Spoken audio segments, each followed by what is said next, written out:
Good morning, traders. It's Friday, November 8th. A quick reminder, about 50% of you guys aren't a subscriber to my channel. If you want to get these videos as soon as they're updated, get notification, make sure you scroll down, click the subscribe button, click the bell, and get notified. And make sure you give a thumbs up if you like the content, and leave comments on what you want me to post or talk about in the next video.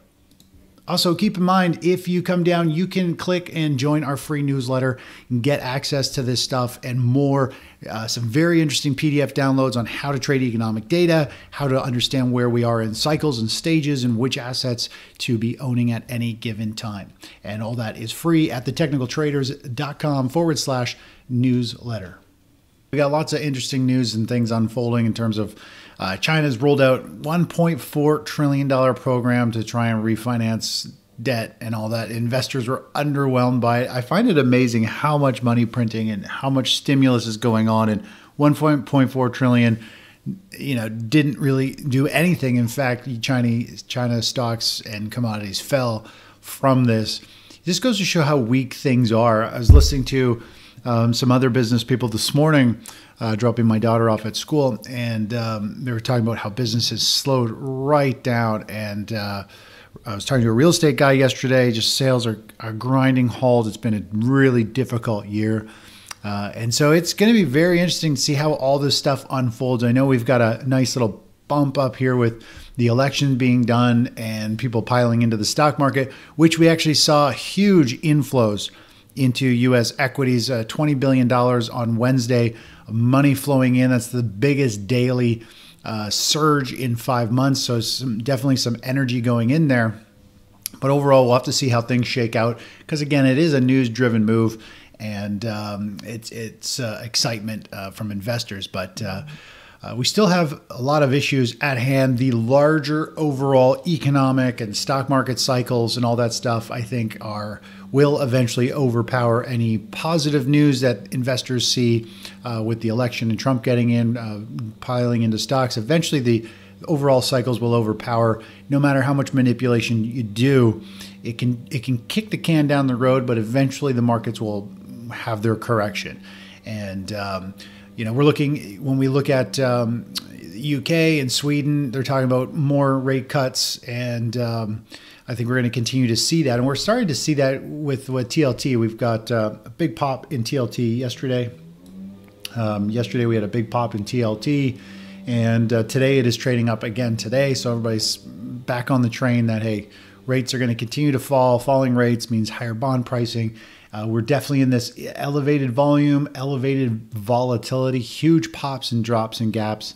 That's usually a sign of exhaustion. Doesn't mean the trend has ended yet, but it definitely means it's in the late stages, and it's in a bottoming, I think, type of process. This is a broadening kind of formation where price is kind of extending, lots of volatility, volume is ramping up. Typically, when you see that type of price action, it can mean eventually that trend is going to turn around and change direction.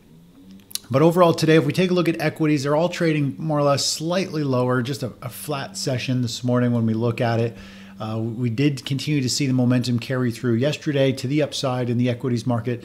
Today, a little bit of a pause, and we'll see how the week closes out. It's anybody who's short still, if this market holds up into the close, we might see a lot of people who have been holding on to their shorts, praying that the market is going to fall.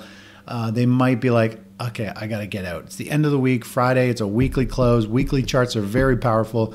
You generally don't want to hold a short position into the weekend when the market is clearly going against you. And so we could see a bit of a short squeeze and more of that unfold and push the market higher into the close, which would be ideal.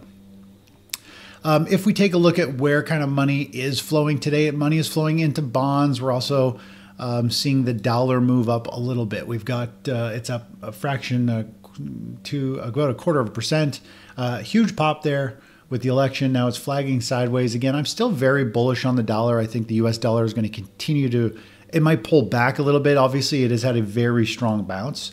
So typically after a very strong rally, there's going to be some type of pullback and pause. But at some point, I do think we're going to see the dollar break higher and continue to extend up to 116, 120, maybe even like 125 to the upside, and post some pretty big gains.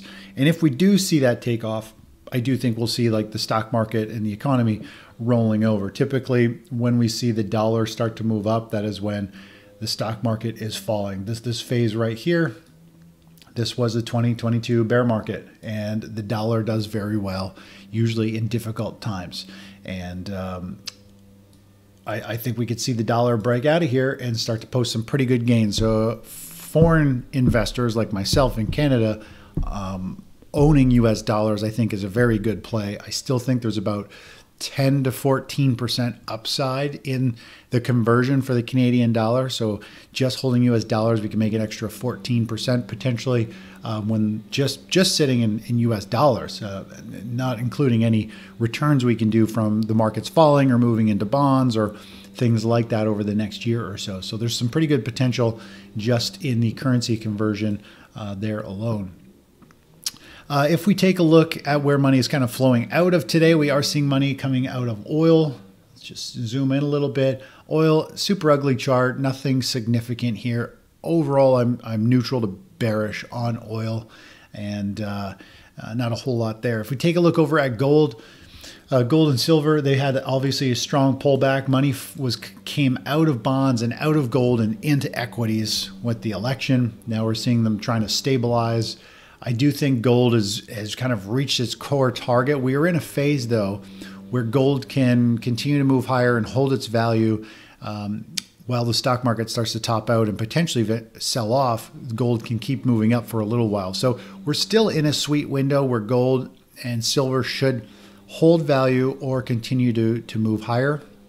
But the majority of the upside is done. We've talked about this from many chart patterns and monthly chart patterns of 2750 being this key target where I've been expecting once gold hits this level, something's going to change.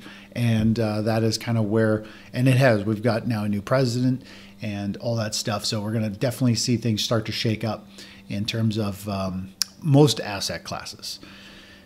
If we go and take a look over at the hot list here, we do have Bitcoin trading to the upside. I have talked about, actually, let's go look at Bitcoin itself. I have talked about Bitcoin, how I've been interested in getting into it. And I want to just let everybody know that I did buy some Bitcoin, and I bought it pretty much I used GBTC, so I pretty much bought it at the price it's at here, at 60.60, I think is what I paid for it. Now, I don't follow the ETF to trade. I follow actual futures, which is actually breaking to new highs. So I bought a very small position in it in the grand scheme of things, more so as an interesting play, just to take part. And I think there's some really good potential. Let's just take a look. This is a very high risk trade. Bitcoin can move like 15, 20% in a day. Which is way outside of my normal comfort zone. So you have to take a much smaller position to counter that volatility. But if we take a look at this chart pattern and use Fibonacci extension, actually, let's look at a couple things here. First of all, I believe it's forming a cup and handle formation, which is known as a very bullish chart pattern. Now, this is the monthly chart, keep in mind. So this is a big multi-year pattern. It is also a bull flag pattern, so we have a rally up and a flag that's known as the halfway point. We can use Fibonacci extension. We can go from the low, we can go up to this high, and we could, there's a washout low. We go from the low or from where a couple bars have put in a low here, and if I carry these forward, so we can find a spot where these kind of play out. This shows the upside potential in Bitcoin. So we could go up to the 618, maybe we have a month or so pullback. And then it could go up to this 112 level, which we talked about in the mentoring session. We went through all this. I mentioned it in a comment in the members area the other day when I mentioned that I also bought Bitcoin. And so Bitcoin is trading at this breakout level. At this to me is a very significant level that it's holding up on a monthly basis. I mean, the month isn't over. It really just started. But on a weekly basis, where it's holding up really nicely, I like it. This is a pretty interesting upside potential from where it is. We've got 16%, potentially all the way up, 45 or 45, 46% to the upside for a Bitcoin play. So definitely an interesting aspect, and something that this is a pure discretionary play. Again, I know some people who love this. People just pile in and they put in a huge position. I know somehow some of you might think, you're like, oh, if Chris is getting in, it's got to be good. Doesn't mean it's a great trade. This is a small volatile play. This is way outside the norm in terms of the CGS strategy for volatility. You know, people freak out on a 1% move down in TLT. This thing will move 20% in a day. So just to get around here, this is a lotto ticket type of play. That's the way I like to think about it. And it's just a trade to be in the game on something that is potentially going to continue to be like headline news, and to just ride up that crypto space move, because it is a good looking chart. And I think things are favoring physical metals still, long-term physical metals, and also Bitcoin, because of the financial systems, how kind of corrupt and weak they really are. Let's go take a look. Let's take a look over here at some other plays here. So we got the ARC-W. We ended up hitting a target, 15% target on that yesterday. We'll see if that wants to continue to move up. Definitely some huge volume, a lot of accumulation, people piling into this.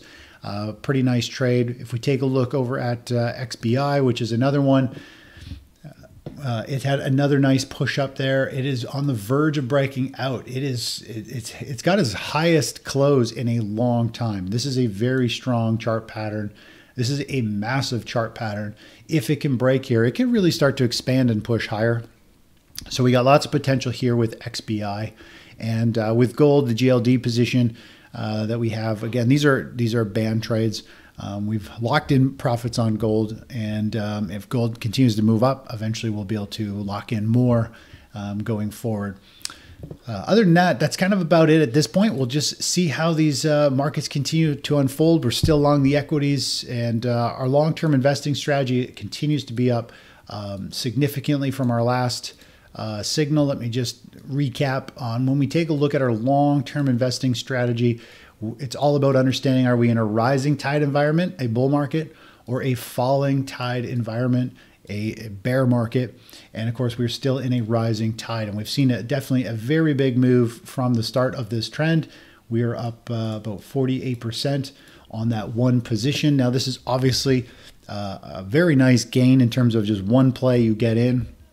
But the way the strategy works is, don't forget, eventually there will be a lot of return given back in a lot of these scenarios, depending how the market goes. So it doesn't mean this is the type of gain we would lock in with this strategy. Eventually, it has to pull back a lot. It has to lose a lot of momentum, and the exit will be much, much lower. A lot like a COVID crash. If it happens extremely fast, it will just kick out of a 20%